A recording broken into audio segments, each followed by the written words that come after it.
Mark Ramsey, and with me today is the one and only Shama Kabani. I love saying that name, Shama Kabani. I just love it. Shama is a world-famous social media, should I use the term guru, or is that gauche in some way? Use whatever you like, Mark. Whatever I like. Okay, I'll use the term guru. She is the author of a fabulous book, which she's going to hold up right now, called Zen of Social Media Marketing. There it is, right in front of door number one. And which I can't hold up because it's on my Kindle, is the way that works. She is the president of the Marketing Zen Group, which is at marketingzen.com and one of the best known social media outfits out there. And I've done a lot of recon on you, so I know that to be true. Okay. Also the host of Shama.tv, if you want to see videos lasting not more than 2 minutes, because Shama says if the video goes longer than 2 minutes, 75% of the people tune out. So I just want to say goodbye at this point to 75% of the people who are going to be watching this. Also dubbed the Master Millennial of the Universe by Fast Company. Yeah. Which means people my age hate you. But anyway, Shama, welcome. Thank you so much. Thanks so much for having me, Mark. Pleasure to be here. You do a lot of work in this area. Obviously, it's your specialty. My work is primarily in broadcast, radio, television, and so on. Right. The difference that seems so clear to me that I think needs to be navigated in terms of social media is that if I'm a regular firm that sells services or products to people, I get social media very clearly. But if I'm a broadcaster, I don't sell services or products to people. I actually sell ears and eyes to advertisers. So what does that mean for me with regard to social media? Well, so here's the thing, right? There's not much difference if you really think about it. If you really look at even just social media and the definition of the term, it's the fact that people are now the media, right? Amazingly enough. And so I think broadcasters know this better than anybody else out there. It's the power of media. And what I'm surprised by, though, is that though broadcasters have so much power, like they have the eyes and ears and they have people tuning in, they don't necessarily take that and translate it to the online world as they could. I mean, it's amazing. You guys have such big communities of fans and people who absolutely love what you do, but you often find that they're not able to take that and really translate that offline community to the online community. And translating that offline community to the online community at some point manifests in monetization, right? Ideally, yes, of course, right? I mean, if you have advertisers who are paying you offline, then the chances are you'll have advertisers who are willing to pay you online for the same sorts of things you do. I think the key here is to make sure that now that you have a message and you're used to one medium, that you can take that message and transfer it to different mediums and sort of meet people where they are. So like you mentioned, you have my book on Kindle, right? Yes. But what if I didn't make it available on the Kindle? What if I was one of these authors that said you only have to buy the print version or you're out of luck, right? And in a lot of ways, the broadcasters who are not sort of doing the online thing, that's essentially what they're saying is if you're not listening to me or tuning in, then you're tuning out, rather than meeting their audience where they are and how they prefer to be met. The broadcasters would say, look, we are engaged, we are involved on the internet. We do have some social media going on. We are doing the internet thing. But they would also say, our job is to sell advertising. We haven't figured out how to monetize this effectively yet online. We're short in people. We're short in money. What's your answer when they say that to you? The answer is, well, of course you're short in time and money, but at the end of the day, what is it that you want to accomplish with it, right?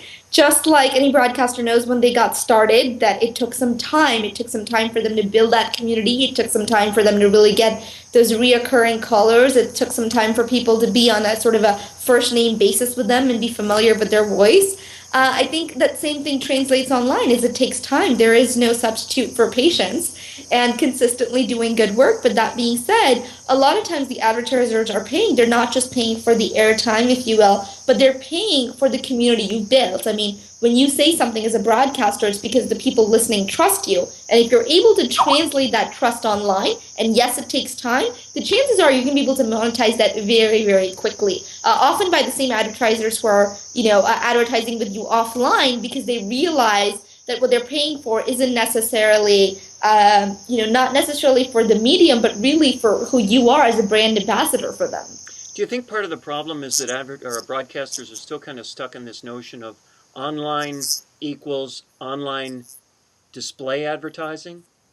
Yeah, I mean, I think a lot of them are. When you think of monetization, a lot of people will say, oh, online, you mean the little ads, but that's not it, right? There's direct monetization routes, which of course are the banner ads and the links and the affiliate and whatnot. But there's the indirect, which is often the more speaking engagements that you do outside, or, the services that you're selling, or like I blog a lot, I speak, I have a web TV show, but I don't have any direct monetization or whatsoever. It's mostly sort of that expertise brand building that leads to clients into the marketing Zen group.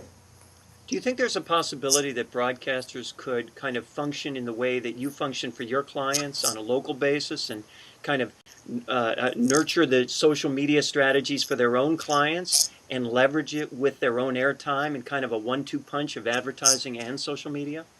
They can. You have to be a little careful though, because social media is not a marketer's tool. It's really a consumer's tool.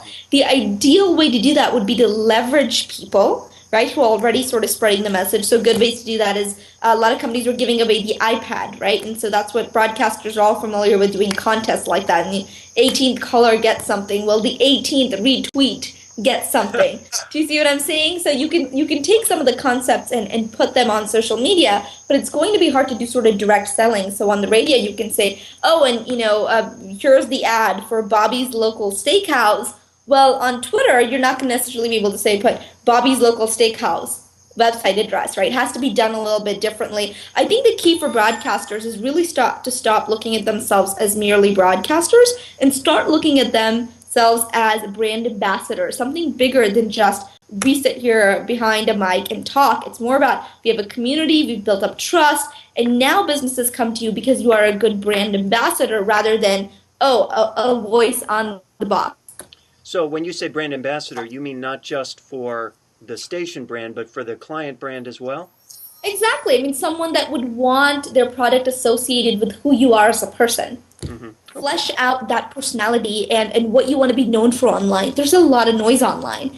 And for broadcasters, they'll appreciate this, is to figure out how are you going to be signal, right? Within all this noise, how are you going to stand out and what is going to be your brand? What are you going to offer people? That's sort of the third point, is what kind of content are you going to provide? Are you going to stick to what you're broadcasting and put that online just seamlessly? Are you going to translate that? Are you going to do more interviews? Are you going to provide something exclusive for your online community that the offline community that doesn't get? So sort of, a couple of things, your own website, certainly, figuring out what your brand is offline before you translate it to online, figuring out how you're going to be signal in this world of noise, and then content, thinking about not just the content you're creating offline as a broadcaster, but how that's going to translate online. Okay. And then again, sort of the things that you do offline, which is like the contests or the callers, try to see if you can't move that to Twitter or to Facebook and say, the 8th person to leave a Facebook page comment, or, the X person. So really sort of integrating that. Foursquare, for example, is a big social networking site, which is, all about checking in. So if you're, let's say you're in a trailer and you're parked by some advertiser or whatnot,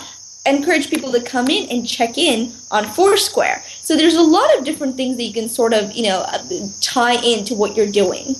Not that our listeners would be living in trailer parks, of course. You didn't mean to imply that. No, not at all. I meant, do you know what I'm talking about? When radio stations have, maybe it's not even the trailer, but they have essentially a moving van or truck or whatever that they're actually on site with their advertisers. Shama Kabani is the head of the Marketing Zen Group and the author of Zen of Social Media Marketing. Got to hold up the book. I'm trying to help you here. Zen of Social Media Marketing. Shama.tv, and dubbed by Fast Company as the Master Millennial of the Universe. Hail to you, Master. Thank you very much, Shama. Thanks very much. Thank you, Mark.